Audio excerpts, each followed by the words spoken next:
Hello guys, ayan, kinabit ko na yung mini sport camera natin. It weigh 4K 30 FPS. So subukan natin. Maliit lang to guys, laki lang to ng tamar ko ang titingnan. So obserbahan nyo na lang yung video quality niya. Ito yung sa taas yung front, sa baba yung back. So obserbahan nyo kung gaano siya ka-smooth o magaspang or malinaw or malabo or malag ang camera.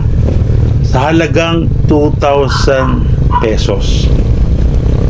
Kasama na yung mga accessories, panlagay sa helmet, panlagay sa handlebar, may kasama na siyang waterproof case kung gusto mo mag underwater shoot. So marami pang ibang siyang kasama at may kasama na rin itong 128 GB na memory. 2,000 plus pesos.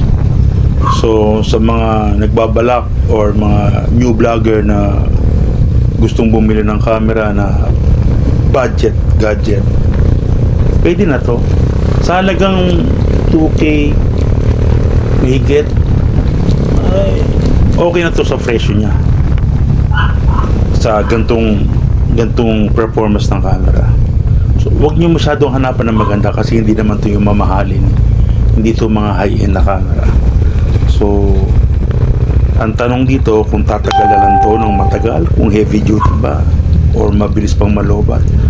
So maybe next vlog o next ride natin, gamitin natin sa mga long drive na malalayo. Tignan natin yung performance, kung tatagal ba yung battery niya or maghahang ba siya, maglalag ba siya.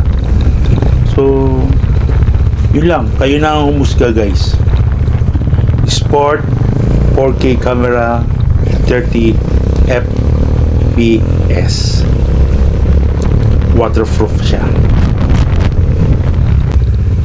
Para sa akin okay lang. Sa presyo niya okay lang. Pwede na pang araw-araw.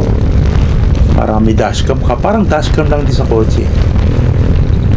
Para kung may makakamoti kayong mga kasabay, o, diba? At least meron kayong record. O paano? Until next time, gamitin na lang natin sa long ride. So malaman ng performance. Salamat sa mga nanood.